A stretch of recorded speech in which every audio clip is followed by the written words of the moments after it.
Right, we'll go ahead and get started here.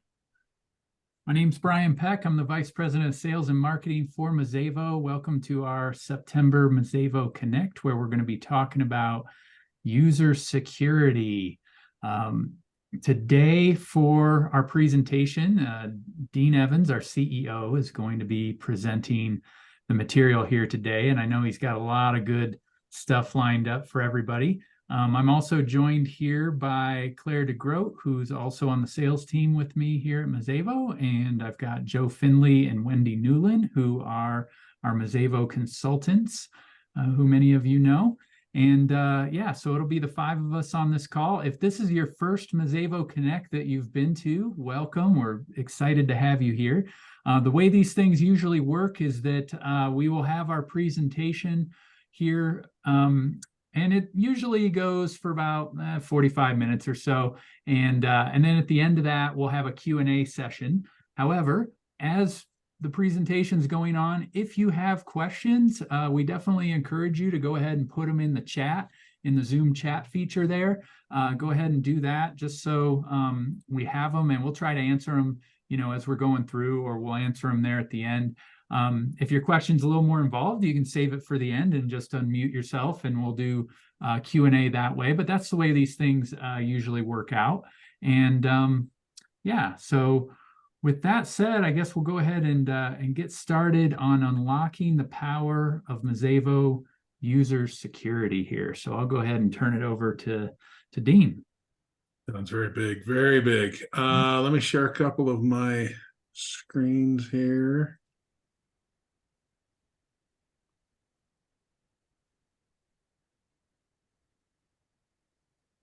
See through the power of technology.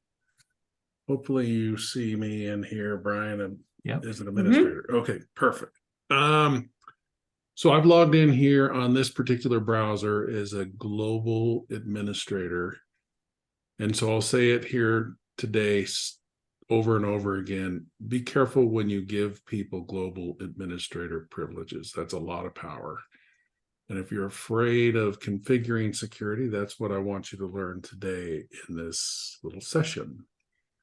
So we're going to concentrate on users and how this whole thing gets set up. So I've gone into settings, and now I'm going to go over here to users and click on that and get my mouse to cooperate with me. And what we're going to do is we're just going to look at a couple of users here. I'm going to start off by adding a new user and actually jump to this security tab right here. So security in Mazévo is triggered by these roles. We have this concept of a security role, and you give users one or more of these security roles, and that's what grants them access to different features and functions of the software. So when you create a new user, you're going to give email, first name, last name, and things like that. And then you're going to go to security. And we put this tab here with these three special roles because we figure you're going to use these the most. And again, there's that global administrator right there. And then requesters and event planners. So we're going to start with these three, and then we're going to jump in to some of these other security roles here. And we're going to kind of go through all of these today. So we're going to start with global administrator. As soon as I check global administrator, you'll notice that it gives you access to everything. So there's nothing else for you to pick except requester. So if you've used the software very much and you have requesters that use your system, we used to have something called requester test mode, and that kind of went away. But what we allow you to do now is, as a global administrator, you can say, yes, I want the request functions. And you can say, can they create a request or view request? There's two options there. And then what policy. So when you set this for your global administrator, that's going to give you the requesting features out on the main menu. Okay. So let me just jump back out there real quick. It's these right here are now available as a global administrator. So that security policy is going to kind of dictate, well, how do these things how do they function, and what rooms can you request and things like that. So it allows you as a global administrator to see what the request experience looks like. Now, the very first time you grant your global administrator or one of your global administrators request privileges, that user will need to log out of the system and log back in order to see those requesting functions. And that's kind of a general rule in security. If you're changing security on a user, for them to see the new things that you've given them or things that you've taken away, they have to log out and back in. Clearing the cache and doing a browser refresh isn't enough. They have to go out and come back in to get those things to take.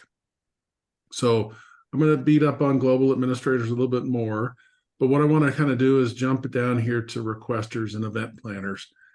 So let's talk about just kind of get everybody on an even playing field here. A requester is somebody that can add an event to the system for themselves. And they would be the primary contact on any event that they enter into the system. Now, we call it a request because you typically would have that event come in and those bookings come in a special status, cleverly called request, but the name of the status doesn't really matter. The fact that is you put them in a special status bucket, and that allows you to do some processing on them. So that's a requester. They can only add things for themselves, and they can only modify things that they're the primary contact on.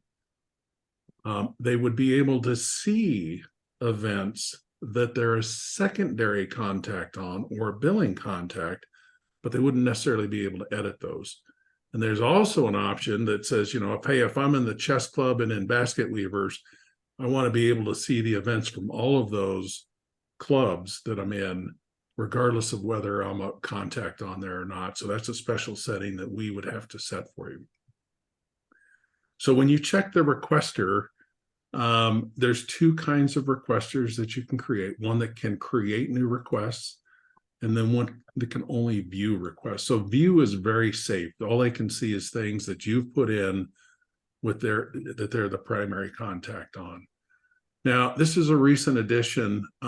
If you want them to see the book, you can actually pick a security policy. This makes you feel like, oh, wait a minute, they're going to be able to create events, but it's not. That would limit this user to see the rooms that are tied to those policies. And we're going to talk a little bit more about policies here towards the end. So for both view and create, the whole world of what they can do is revolved around security policies. Okay. Now, the other major one here is event planners. Now, an event planner, different than a requester, they can put in events for any organization and for any contact. They can put it in, they can edit it, they can do anything for anybody. So that's the difference. The requester is just for themselves. The event planner is for anybody, and they can touch anything in the system, with one caveat. If they're an event planner, you can limit them to a particular set of buildings. Okay. So if you only want them to make events in the student center and in the Jacobs building, you can do that. Okay. And then we're going to talk about security tags here in a moment, and I'm going to show you an example of that. But security tags is something it's a collection of rooms that are created under this thing called a security tag. And it can be rooms in multiple buildings, or it can be all in one building. But it's something we envision this as being smaller than a building. And we hear this a lot in some of the student centers where they might have somebody that, quote, owns 3 of the rooms on the 4th floor. And they need to be able to approve all of the events in those rooms, but nothing else in that building. So that's what a security tag can do for you. And I'll have an example of that here in a minute. But so you can be an event planner for all buildings. You can check all of those if you want, or you can limit them to 1 or more buildings.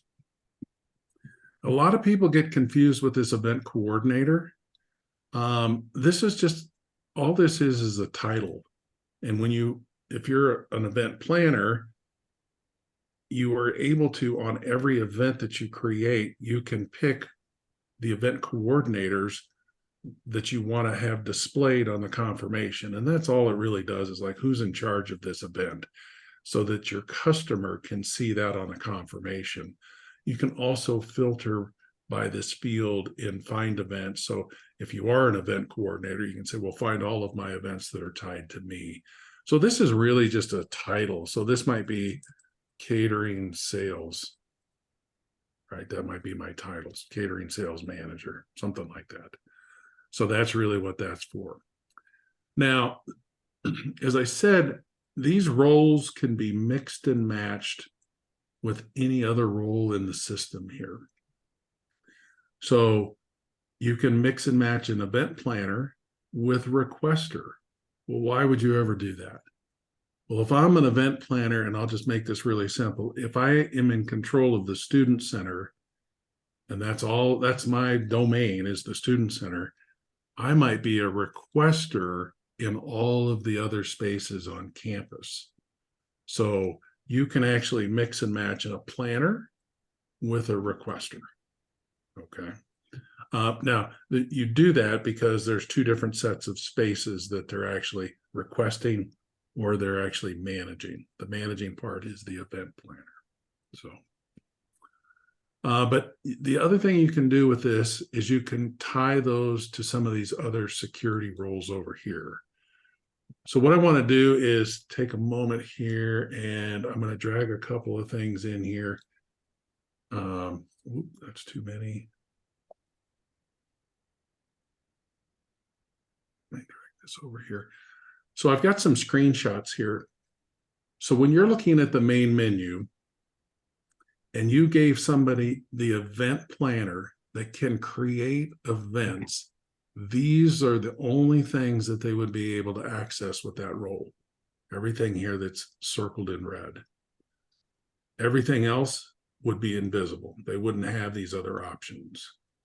Now, if you were a view-only event planner, this is what it would look like. You would only have these options in the activity log. Everything else would be gone. Okay. And then likewise, a requester. I think we've all seen that. The only thing a requester would have on their menu that can create new events are these four functions. And all events is a calendar that we can turn on and off. So if you have requesting and you don't have all events, that means we've turned that off for you. So that's something, if you want it on, we can turn it on. If you don't, we can turn it off. So, and then this is the functions you would get for a view only requester. They wouldn't get the add new event option. So that kind of helps. I was trying to highlight how could you see this without me logging in 1,000 times. So I put these screenshots together. Now in the chat, I put 2 links in here to some knowledge base articles on our security. And one of them kind of goes into detail on all of the different roles and what they do. And another one is basically the screenshots that I'm showing you so that you could quickly go in and go, well, what does the approval thing give me? And so I've kind of circled some of those for you. But those are what the event planner does. Now, back to our users here. Before we get into the specialty roles, I kind of want to talk a little bit more about global administrators. And so I've got a graphic here for that. So let me pop back over here. In other security roles, again, I'm harping on the global administrator thing. If you don't want to make somebody a global administrator, but they need access to other things, if you just come in here and type in admin, you're going to get all of these other administrator roles that are available.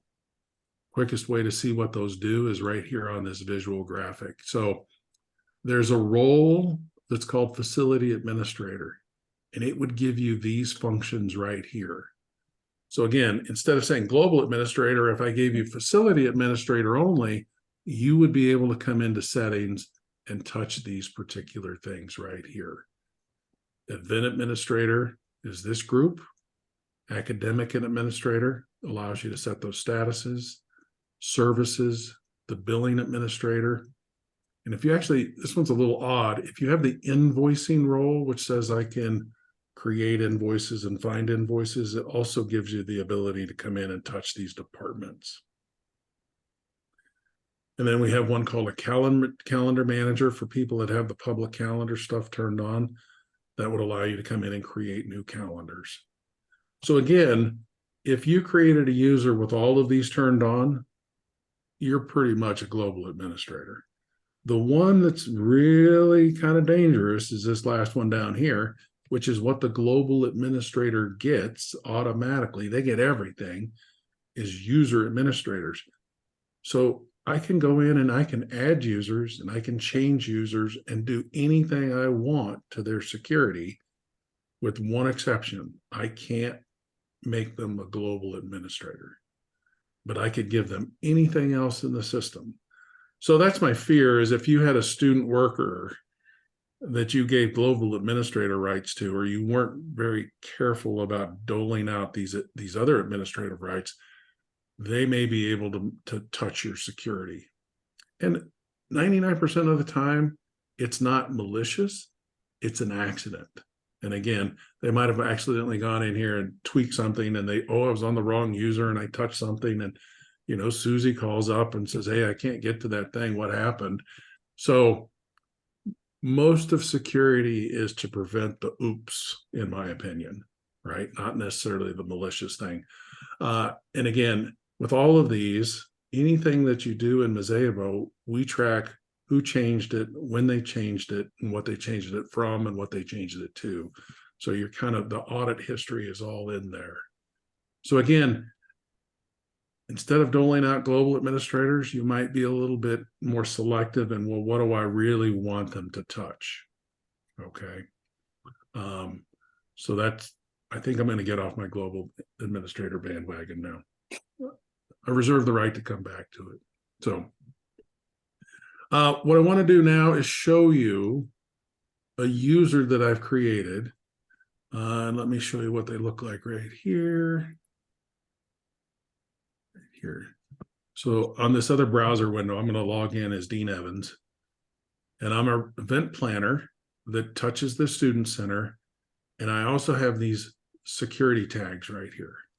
So I'm going to show you what that does. And then other security roles, I've got a couple of these turned on here, and I've still got my filter on. And let me scroll down here. Well, maybe I don't have anything on. Anyway, we're going to show you. Right here is what I've got for that user. So this is that Dean.Evans that has event planner. So there's all of my event planner tools right here. We're going to talk about file a log report here in a second. That's a special operations role. I've given this user publish reports, but none of the other reports are here. But if I go into publish reports, whatever's in here, I can run. And I can subscribe to them, and they would send me an email link with whatever days I wanted to send me, or I could just come in here and click on one of these and it'll run the report for me. So that's kind of a report viewer role is what that is. Okay. And then operations, I'm an operations manager, which allows me to get to operations and the work log. Okay. What I really wanted to show you was an event. What happens when I create an event? And I'll go through part of the process there. So we'll come in here and we'll say this is for the athletic department.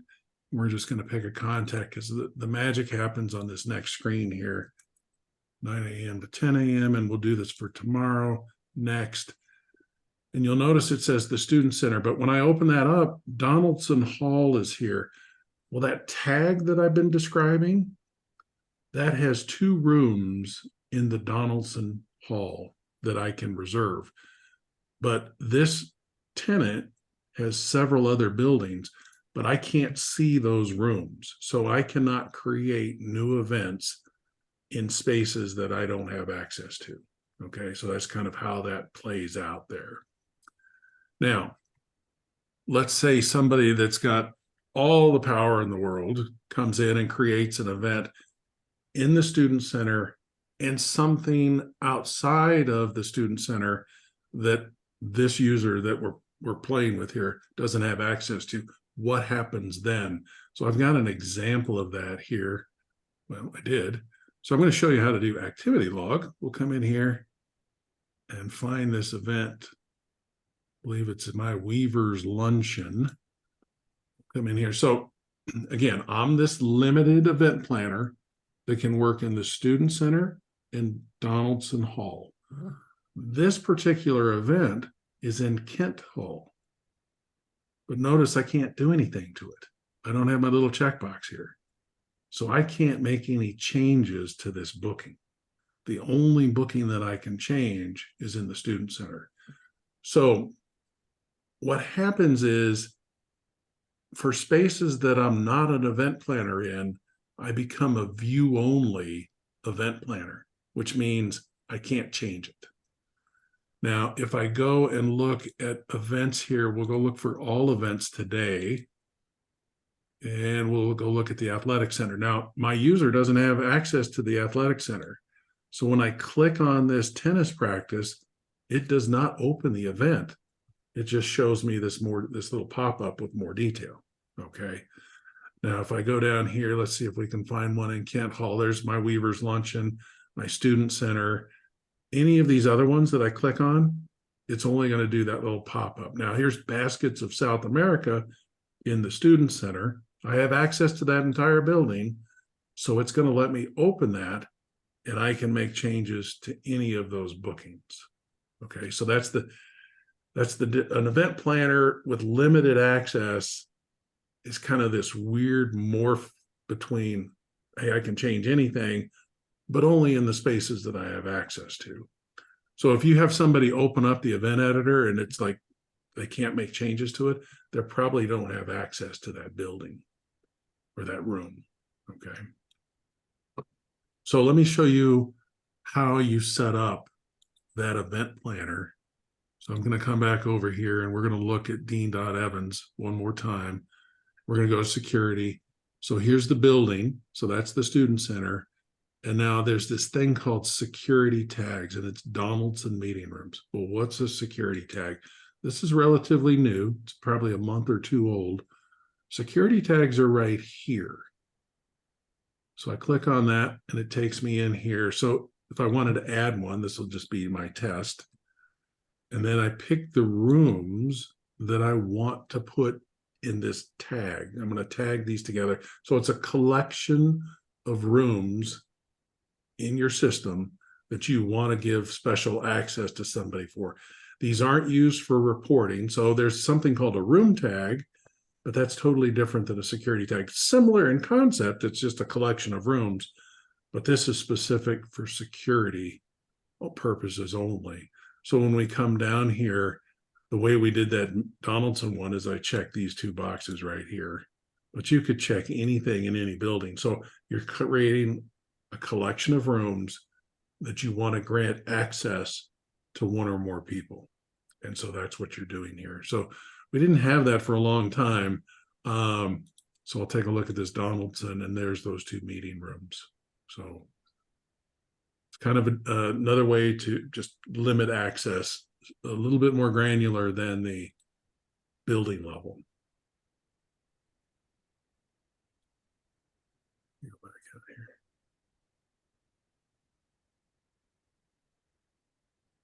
Somebody's running a big report somewhere. Anyway. All right, so that's how you create security tags. So let's take a look at some of the other roles here that you can grant people.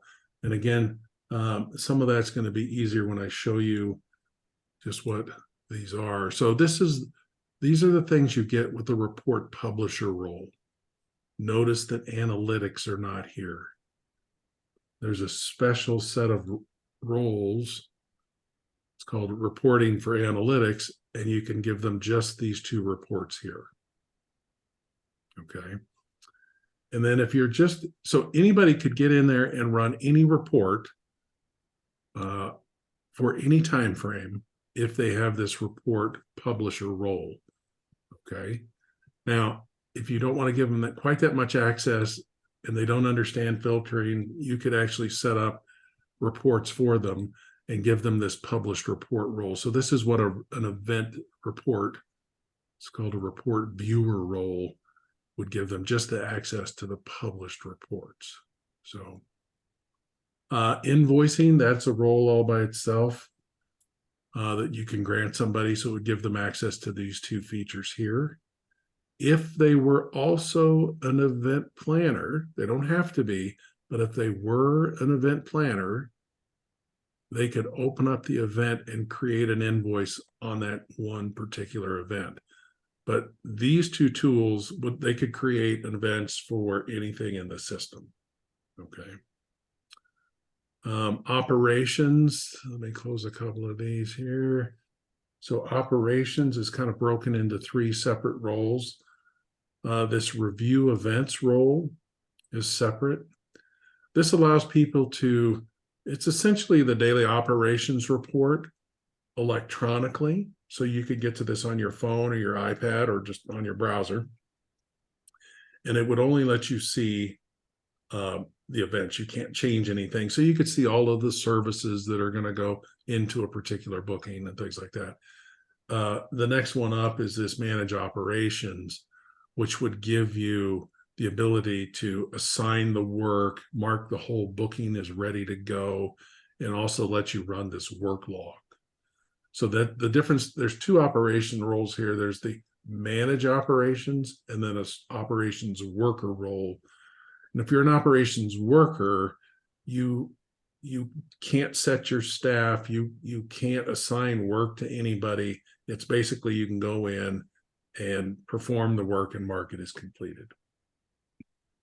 And so that would just be this one. And it actually changes the name of it to just operations. So, all right. So let me show you a couple more roles here, and then we'll be just about done with this. If you gave somebody the approver role, they would only see this particular function. But again, you might mix and match that with this and maybe reports or maybe a view only event planner role. I think that's about it. There's some academic ones I won't get into, but you can kind of slice and dice these tools right here. So let me go back here. So again, mix and match. I could be an event planner, and you could have an administrative role if you want them to be able to touch the buildings and rooms. You could do that as well. So we'll take a quick break there. Brian, have we got any questions in there? Anybody have any questions? Not at this point.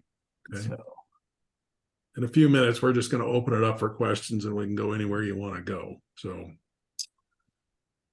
So what I want to do now is kind of concentrate on requesters and show you how the security policies are set up and just kind of touch on that. So this is my requester here that I typically use for demonstrations, and it's one that can create requests, and it abides by the security policy of standard. Okay, so what I want to do is kind of go over and look at this policy here and see what that looks like. So down here under security is security policies, and we're just going to go into standard here.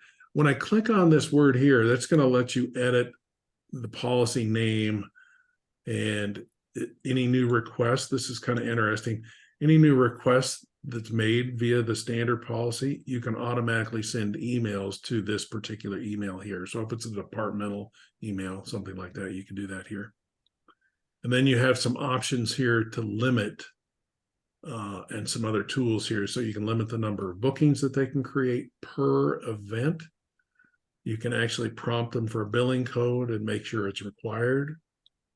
And then you can allow them to copy historical events forward. So that's an option you can turn on and off at the policy level. But the guts of the policy are right here under these things called security groups. And for those that came off of EMS, you used to have this thing called a web process template. And you could assign multiple templates to people, but we can only assign one policy to a requester. But the way you've kind of break up the rules is by these things called a security group. Now, I'll just add one here so you can kind of see what it looks like, and I'll just call this test. So the very first thing is this a requesting process or is it a reservation process? So this would be self-service, right? So libraries, study rooms, things like that. You might want the requester just to book it. You don't want to approve it. You just want it to go in a confirmed status. So that's what this reserve component is. Request, self-explanatory. You want to approve it as they go through the process. So you get to pick the statuses for the new bookings, and if they change it, what status does it go to? And if they cancel it, what status does it go to? But the power of it is all right here in all of these options over here. So if you come in here, you can say what time frame can they book the rooms. So you can actually have, a lot of people have asked for room hours. This is actually room hours. So you could come in and say this set of rooms can only be booked from in the morning, 8 a.m. to 12 p.m. So you're going to restrict everything to that particular time frame. The building may be open longer than that, but if you pick a room that's tied to this group, it can only be reserved or requested between 8 and 12. How close in can they make a request? If you leave this at 0, they can book an event in the next minute. Most people would say, well, I need 24 hours notice. Maybe I need 48 hours notice. But that also says how close in can they make changes. So you kind of want to think about that number is how much notice do you need before they add an event or change an event, so that you could react to your services. So we see a lot of people put 72 in there. Your last booking could be a rolling number of days. So you could say, well, I don't want these people to go out past 180 days. Or you could actually do a hard cutoff date. You do this hard cutoff date, you just need to remember to come back in here and keep changing it. Because once that date passes, those rooms don't show up anymore. Maximum time block. What's the maximum length that they can book rooms tied to this group? And I've got 60 minutes here. Now, we've got these new quotas that are here. So how many hours a day can they book the room? Now, this is typically used for study spaces and self-service spaces so that you don't have an individual just come in and book a room, a study space 8 hours a day. So what you're going to do here is say, well, the most you can book is 2 hours, but the most any one of your bookings can be is 60 minutes. So you're going to have to make them jump through hoops. And if they want to max out their daily quota, they're going to have to put in 4 different bookings. Okay. And then the same thing for weekly and monthly. So you get, again, we see that in all of those self-service like libraries and study rooms and things like that. That's what we've put that in there for. So relatively new. And then if you're using room signs, you might want people to check in. So what this check-in process is, sometimes in EMS it was called a no-show, but somebody that's booked a room would probably go up to a room sign and say, I'm here, I've checked in, and then that lets you know that they're actually in the room. Now, if they don't check in, you can set some parameters of, well, if they don't check in within 10 minutes of their event start time, automatically cancel the room. Well, that sounds great on paper, but it's really more useful for these study spaces that are high volume, high turnover. You're not going to do that for your ballroom, right? It's just not going to make sense to do that there. But anyway, these are all of the options that you can have on one of these groups. So let me show you what the groups do. So I'm back to the standard policy here, and I've got 2 groups that were defined: study rooms that are reservable and meeting rooms that are requestable. So we look at the list of rooms. Now, this is every room in your system And then each room that's in your system, you say, well, what rules, what security group does it use? If it's blank, then this room is not available to the requester. So anything that's blank here, not available. So here's the meeting rooms. So these 4 rooms here play by the rules here on meeting rooms. So let's just kind of keep going through here. There'll be more down here. Here's some more meeting rooms in the church, in the Jacobs building. And then let's see if we can find the study rooms here. Study rooms. So these 4 rooms way down here play by these other set of rules. Okay. So you can have as many of these groups as you want. I think the most I've seen is about 15. Try not to max that out. Don't try to set a new record. But you can have as many of these groups on your policy as you want.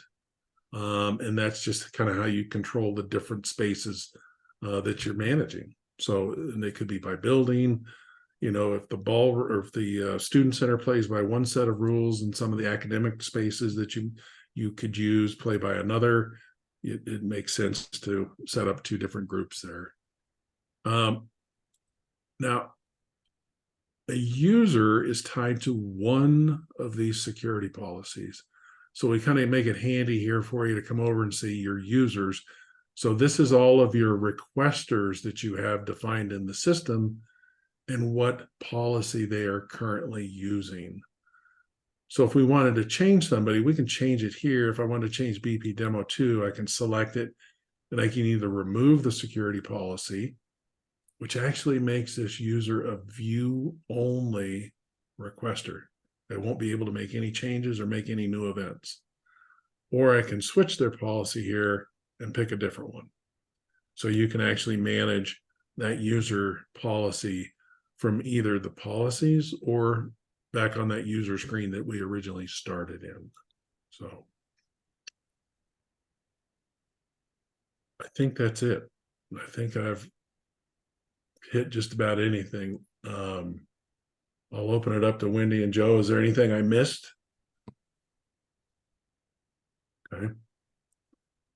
I didn't see anything. Okay, good. Then we'll open it up to the attendees. I mean, if you have any questions, unmute yourself. I'd be more than happy to show you anything in here in security. It was a whirlwind trip through security. So Curious if anybody would change anything now that they've seen how Dean's kind of set his up in here and what he showed you. If there's anything that kind of jumps out to people.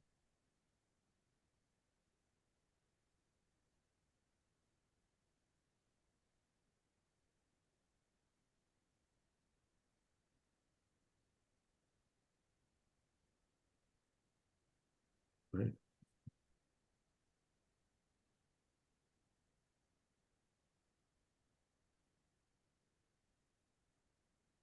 Yeah, Don't Dean, be bashful. you covered, must have covered it pretty well.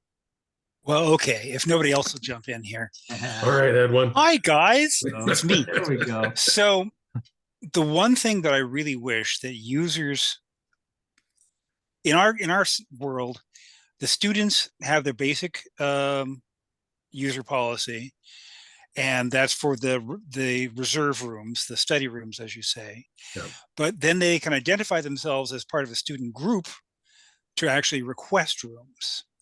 So one problem that I have, it's not a huge problem, but one problem that does come up is that once I change them over to the new policy that includes both student request and student reserve, Okay. they can then use their student request credentials to reserve a room. I wish they were more separate. Well, they originally were able to reserve the study spaces, right? Right, under one policy. But you're saying if they're tied to an organization, you don't want them to do self-service anymore, or is there really kind of I want to add we want them to keep their self-service, but add request, but keep the request to a certain group of rooms and the reserve to the original group of rooms. Yeah, you should be able to do that. Really? Yeah. Unless I'm missing something. But Well, I'll tell you what, I'll show it to you guys if you want to see it. Well, we can do that after this call, but All right. I mean, I've kind of got that set up right here. What you would have had is another security group, whole security policy set up. Correct. That would have had just study rooms on it. Right. And then another policy with both study rooms and reserve rooms, request rooms, rather. So when they get tied to the organization, you're going to change them from the study room only policy, right, to the study room and request policy. Right. And that should give them privileges to that new set of rooms that they could then request. Right. But it also allows them to use. So what I want them to do when they're requesting is to use their group credentials. So that group name goes on that room. Oh, and okay. Right. So what they can also, when they're requesting, is they can also use their generic student body credentials to put on that room. So, okay. So the issue is when they come in here and do a request, it's when they're doing just the self-service study room, you don't prompt them for this organization. I don't think so. No. You must, because it kind of ties. We'd have to look at that, but right. It's gonna it's not the rooms that the rooms work fine. It's this right here. This may need to be optional. Which okay. So that on a study room they could blow by it, but on a reservable space, you'd suggest that they put that in there, right? On a requestable space. Reserve it would be required. Yeah. But at this point, we don't know what room they've picked, so we can't require it or make it optional. So it's either got to be all rooms required or always optional. So the person booking for the basket weavers may blow by it and just book it as their contact. So, but we can look at that. I can give you a call later. Yeah, later. Okay. All right. Anybody else have anything?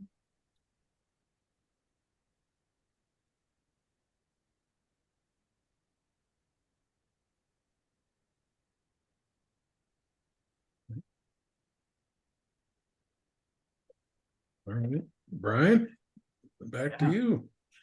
All right. Well, thanks, Dean. Good run through there. So that was all we have here for today. I'll be sending out a recording for this session here probably early next week. And then we are already planning for our next Mazévo Connect, which is going to be end of October. Right now, we're thinking the topic is going to be on kind of just more of an interactive format. So maybe bringing your questions about Mazévo to the webinar, and then we'll answer the questions in a group format. I know sometimes people get a lot out of hearing just questions that other people are asking, or how certain issues are solved, things like that. So we're thinking about that right now. I don't have all the details on that yet, but I'll be sending out the information on that soon. And yeah, and so with that said, we'll go ahead and wrap things up for today. I appreciate Dean going through everything, and thanks for everybody for showing up. Thank you, everybody. All right. Thanks, everyone.